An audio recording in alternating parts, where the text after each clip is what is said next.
আসসালামু আলাইকুম বন্ধুরা, আশা করি সবাই ভালো আছেন। আজকে আমরা সেন্টেন্স সম্পর্কে জানবো। সেন্টেন্স গঠন অনুযায়ী তিন প্রকার এবং এই তিন প্রকার সম্পর্কে বিস্তারিতভাবে আলোচনা করব। তো ভিডিওটি দেরি না করে আমি শুরু করছি।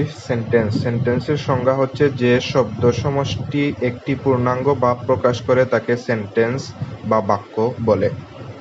যে শব্দ সমষ্টি অর্থাৎ যে সকল পদ বা শব্দের দ্বারা বক্তার মনের ভাব প্রকাশ পায় তাকে সেন্টেন্স বলে। একদম সহজ অর্থে বক্তার মনের ভাব প্রকাশ করবে।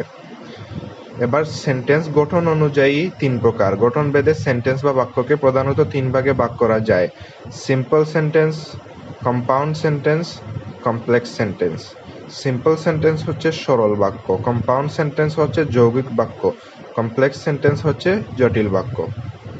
এবার আমরা দেখব সিম্পল সেন্টেন্স, সরল বাক্য। যে বাক্যে একটি মাত্র ইনডিফিনিট ক্লোজ থাকে তাকে সিম্পল সেন্টেন্স বলে। ইনডিফিনিট ক্লোজ হচ্ছে স্বাধীন খণ্ডবাক্য, অর্থাৎ যেটি অন্য আরেকটি খণ্ডবাক্যের উপর নির্ভরশীল নয়, যেটি নিজেই নিজের অর্থ প্রকাশ করতে পারে, অর্থাৎ সেপারেট অর্থ রয়েছে, অন্য বাক্যের বা খণ্ডবাক্যের উপর নির্ভরশীল নয়, তাকেই বলে স্বাধীন খণ্ডবাক্য বা ইনডিফিনিট ক্লোজ। যেমন আই রিড আ বুক, আমি বই পড়ি। এটা একটি খণ্ডবাক্য এবং এটি অন্য কোনো খণ্ডবাক্যের সাথে নির্ভরশীল নয়। সিম্পল সেন্টেন্সকে মনে রাখার আরেকটি সিম্পল ওয়ে হচ্ছে, সিম্পল সেন্টেন্সের মধ্যে একটি ভার্ব এবং একটি সাবজেক্ট থাকে।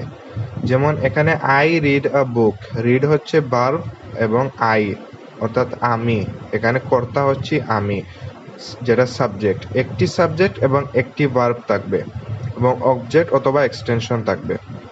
আই রিড আ বুক, আমি বই পড়ি, এটা হচ্ছে simple sentence. She plays football, সে ফুটবল খেলে। We go to school every day, আমরা স্কুলে প্রতিদিন যাই। এখানে go to school every day, to স্কুলটি অবজেক্ট নয়, কারণ এখানে অনেক স্টুডেন্টরা ভুল করে, তারা টু স্কুলকে অবজেক্ট মনে করে। অবজেক্ট বোঝার সবচেয়ে সহজ ওয়ে হচ্ছে ভার্ব যখন সাবজেক্ট অর্থাৎ কর্তা কি করছে অথবা কর্তা কাকে ইঙ্গিত করছে, কি, কে, কাকে এই অর্থটা প্রকাশ করবে, তখন সেটি হবে অবজেক্ট। কিন্তু এখানে কোথায় অর্থ প্রকাশ করেছে, উই গো অর্থাৎ আমরা যাই কোথায়, স্কুলে। তাহলে এই স্কুলটি হচ্ছে কি এক্সটেনশন, এটা অবজেক্ট হবে না। সুতরাং একটি সাবজেক্ট এবং একটি ভার্ব থাকলেই কি এটা সিম্পল সেন্টেন্স, এবং এটি হতে হবে স্বাধীন বাক্য, এটা একটা স্বাধীন বাক্য। সুতরাং আমরা সংক্ষেপে মুখস্থ করব, যে বাক্যে একটি মাত্র ইনডিফিনিট ক্লজ থাকে তাকে সিম্পল সেন্টেন্স বলে। ইনডিফিনিট ক্লজ হচ্ছে স্বাধীন খণ্ডবাক্য। তারপর এটা হচ্ছে কম্পাউন্ড সেন্টেন্স। কম্পাউন্ড সেন্টেন্স বা যৌগিক বাক্য। যে বাক্যে দুই বা ততোধিক ইন্ডিপেন্ডেন্ট ক্লজ সমন্বয়কারী কনজাংশন দ্বারা যুক্ত থাকে তাকে কম্পাউন্ড সেন্টেন্স বলে। অর্থাৎ যে বাক্যের মধ্যে দুই বা ততোধিক, দুটি হতে পারে বা দুইয়ের বেশি ইন্ডিপেন্ডেন্ট ক্লজ কনজাংশনের দ্বারা যুক্ত থাকে, and, but, or, so, yet ইত্যাদি দ্বারা যুক্ত থাকে, তাকে কম্পাউন্ড সেন্টেন্স বলে। যেমন I wanted to go out, আমি চেয়েছিলাম বাইরে যেতে, বাট ইট ওয়াজ রেইনিং, কিন্তু বাইরে বৃষ্টি হচ্ছিল। এটা পাস্ট টেন্সে পড়েছে, এখানে দুইটা খণ্ডবাক্য, I wanted to go out but it was raining, but দ্বারা এই দুইটা খণ্ডবাক্য যুক্ত হয়েছে এবং বক্তার সম্পূর্ণ মনের ভাব প্রকাশ পেয়েছে। সুতরাং এখানে দুইটা সাবজেক্ট রয়েছে, দুইটা ভার্ব রয়েছে এবং দুইটা ইন্ডিপেন্ডেন্ট ক্লজ বা স্বাধীন খণ্ডবাক্য রয়েছে। সুতরাং এটা compound sentence. She studied hard and she passed the exam, say hardly study করেছিল, পড়াশোনা করেছিল এবং সে এক্সামে পাস হয়েছে। এটাও পাস্ট টেন্সে পড়েছে, এখানে দুইটা খণ্ডবাক্য, দুটি এন্ড কনজাংশনের দ্বারা যুক্ত হয়েছে এবং দুটি স্বাধীন। সে স্টাডি করেছিল এবং সে পাসড হয়েছে, দুইটাই স্বাধীন। He is poor yet he is honest, এখানে বাট দিলেও চলতো। সে গরিব কিন্তু সে অনেস্ট বা সৎ। এখানে দুইটা খণ্ডবাক্য একে অপরের সাথে যুক্ত হয়েছে ইয়েট কনজাংশনের দ্বারা এবং দুটি স্বাধীন খণ্ডবাক্য, সুতরাং এটিও কম্পাউন্ড সেন্টেন্স।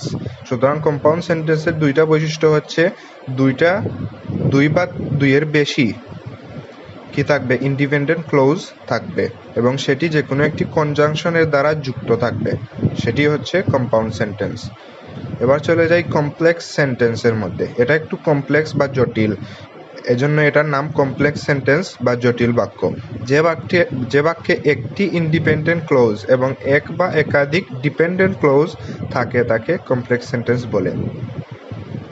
এর মানে হচ্ছে যে বাক্যের মধ্যে একটা ইন্ডিপেন্ডেন্ট ক্লোজ থাকবে, অর্থাৎ একটা খণ্ডবাক্য থাকবে যেটি অন্যান্য খণ্ডবাক্যের ওপর নির্ভরশীল হবে না, সেটা নিজেই নিজের অর্থ প্রকাশ করতে পারবে, এবং আরও একটি বা একাধিক খণ্ডবাক্য থাকবে যেটা ওই প্রথম খণ্ডবাক্য যেটি ইন্ডিপেন্ডেন্ট ক্লোজ সেটির ওপর নির্ভরশীল থাকবে বা সেটির সাথে যুক্ত হয়ে বক্তার সম্পূর্ণ মনের ভাব প্রকাশ করবে। এটি হচ্ছে কমপ্লেক্স সেন্টেন্স। উদাহরণের মাধ্যমে সম্পূর্ণ বিষয়টা ক্লিয়ার করা যায়। Because of his illness, because of অর্থ কারণে, ইলনেস অর্থ অসুস্থতা, অসুস্থতার কারণে। এখানে অসুস্থতার কারণে একটা খণ্ডবাক্য হলেও এটি বক্তার মনের ভাব প্রকাশ করে না। বক্তার সম্পূর্ণ মনের ভাব প্রকাশ করে এই খণ্ডবাক্য যুক্ত হয়ে he can't go to school, সে স্কুলে যেতে পারেনি। সুতরাং এই দুইটা খণ্ডবাক্যের মধ্যে he can't go to school, সে স্কুলে যেতে পারেনি, এটি একটি স্বাধীন বাক্য, স্বাধীন খণ্ডবাক্য। এবং এই স্বাধীন খণ্ডবাক্য বিকজ অফ হিজ ইলনেস এই অধীন বা পরাধীন খণ্ডবাক্যের সাথে যুক্ত হয়ে একটা বক্তার সম্পূর্ণ মনের ভাব প্রকাশ করে। এখানে কোনো কনজাংশন দ্বারা যুক্ত হয়নি এবং এখানে একটি পরাধীন বাক্য রয়েছে এবং একটি স্বাধীন বাক্য খণ্ডবাক্য রয়েছে। সুতরাং এটি হচ্ছে কমপ্লেক্স সেন্টেন্স। আবার when the rain stopped, যখন বৃষ্টি থেমেছিল, we went outside, আমরা বাইরে গিয়েছিলাম। এখানেও when the rain stopped, যখন বৃষ্টি থেমেছিল, এর মাধ্যমে যখন বৃষ্টি থেমেছিল তারপরে কি হয়েছে সেটা মানে এই বাক্যের সম্পূর্ণ অর্থটা সম্পূর্ণ হয়নি, এই খণ্ডবাক্যের দ্বারা বাক্যের অর্থটা সম্পূর্ণ হয়নি। উই ওয়েন্ট আউটসাইড, আমরা বাইরে গিয়েছিলাম, এই খণ্ডবাক্য যুক্ত হওয়ার পর বক্তার সম্পূর্ণ মনের ভাব প্রকাশ পায়। এবং এই দুইটার মধ্যে এই খণ্ডবাক্য উই ওয়েন্ট আউটসাইড, আমরা বাইরে গিয়েছিলাম, এটি একটি স্বাধীন খণ্ডবাক্য, কারণ এটি যদি একটা বাক্যের মধ্যে বসে উই ওয়েন্ট আউটসাইড একটা স্বতন্ত্র বাক্য হিসেবে বসানো যায় তাহলে এটা অর্থপূর্ণ হবে। এজন্য এটি স্বাধীন খণ্ডবাক্য এবং এটি পরাধীন খণ্ডবাক্য। ওয়েন দ্য রেইন স্টপেড, যখন বৃষ্টি থেমেছিল, এটি হচ্ছে পরাধীন খণ্ডবাক্য এবং এটি স্বাধীন খণ্ডবাক্যের সাথে যুক্ত হয়ে একটি কমপ্লেক্স সেন্টেন্স বা জটিল বাক্য গঠন করে।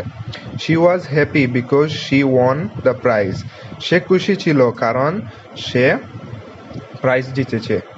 এখানে বিকজটি মাঝখানে বসেছে কিন্তু এটা কনজাংশন নয়, কনজাংশন হচ্ছে এন্ড, অর, সো, ইয়েট এগুলা, অর্থাৎ যেটা দুইটা বাক্যকে যুক্ত করে। এখানে বিকজ অর্থ হচ্ছে কারণ, এটি কারণ অর্থে ব্যবহার হয়েছে। এখানে because of his happiness, because of his happiness বললেও হতো, কিন্তু যেহেতু বিকজটা মাঝখানে এসেছে এই জন্য এখানে সাবজেক্ট ভার্ব হ্যাপি।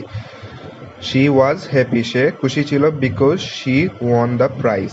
এখানেও দুইটা খণ্ডবাক্য রয়েছে এবং দুটি মধ্যে কোনো কনজাংশন নেই, বিকজটা কনজাংশন নেই, আগেও বলেছি এটি কারণ অর্থে ব্যবহৃত হয়েছে। এখানে দুইটা খণ্ডবাক্য যেটির মধ্যে একটি হচ্ছে স্বাধীন আর একটি হচ্ছে পরাধীন, সুতরাং এটি হচ্ছে কমপ্লেক্স সেন্টেন্স। আশা করি সিম্পল, কমপ্লেক্স, কম্পাউন্ড সেন্টেন্সগুলা ক্লিয়ার হয়েছে। আমি আমার পক্ষ থেকে বেস্ট সহজভাবে আপনাদের বোঝানোর চেষ্টা করেছি। আবার আমি ফিরে যাই প্রথমটিতে, সিম্পল সেন্টেন্স। সিম্পল সেন্টেন্সকে আপনারা কিভাবে মনে রাখবেন? যেখানে একটি সাবজেক্ট, একটি ভার্ব থাকবে এবং একটি ইনডিফিনিট ক্লজ থাকবে, সেটি হচ্ছে simple sentence. I read the book, she plays football ইত্যাদি। কম্পাউন্ড সেন্টেন্স, যেখানে দুই বা ততোধিক ইনডিফিনিট ক্লজ থাকবে, এখানে কোনো পরাধীন ক্লজ থাকবে না, এখানে দুটি ক্লজ স্বাধীন থাকবে এবং যে কোনো একটি কনজাংশন দ্বারা যুক্ত থাকবে দুটি। এবং বক্তার মনের ভাব প্রকাশ করবে। এটি হচ্ছে কম্পাউন্ড সেন্টেন্স। এটা একদম সিম্পল। কম্পাউন্ড এবং সিম্পল একদম সহজ, কিন্তু কমপ্লেক্স সেন্টেন্সটা আপনাদের একটু বুঝতে অসুবিধা হতে পারে, কিন্তু এটাও একদম সিম্পল। প্র্যাকটিস করলে আপনাদের কাছে এটা সহজ হয়ে যাবে। আমরা পরবর্তী ভিডিওতে কীভাবে সিম্পল থেকে কম্পাউন্ড থেকে কমপ্লেক্সে সেন্টেন্স ট্রান্সফার করা হয় এটা সম্পর্কে জানবো, বাক্যের পরিবর্তন, এবং এই পরিবর্তনের মাধ্যমে, প্র্যাকটিসের মাধ্যমে আপনাদের কাছে এই 3টা গঠন অনুযায়ী বাক্য 3 প্রকার, এটি একদম ক্লিয়ার হয়ে যাবে। এখানে কমপ্লেক্স সেন্টেন্স কিভাবে বুঝবেন? যেখানে 2টা খণ্ডবাক্য থাকবে এবং একটি খণ্ডবাক্য থাকবে স্বাধীন, যেটা নিজের স্বতন্ত্র অর্থ প্রকাশ করতে পারবে, কিন্তু আরেকটি খণ্ডবাক্য থাকবে পরাধীন, যেটি ওটার উপর নির্ভরশীল থাকবে। ওটা 2টা খণ্ডবাক্য কনজাংশন দ্বারা যুক্ত থাকবে না, একটি পরাধীন একটি স্বাধীন, এটি হচ্ছে কমপ্লেক্স সেন্টেন্স। আশা করি বাক্য সম্পর্কে আপনাদের কনসেপ্টটি ক্লিয়ার হয়েছে এবং গঠন অনুযায়ী 3 প্রকার বাক্য সম্পর্কে আপনারা বুঝতে পেরেছেন। এখন আমি ভিডিওটি সমাপ্ত করছি। আপনাদের যদি কোনো কোয়েশ্চন থাকে তাহলে আপনারা কমেন্ট বক্সে করতে পারেন এবং ভিডিওটি ভালো লাগলে লাইক এবং সাবস্ক্রাইব করবেন। ধন্যবাদ।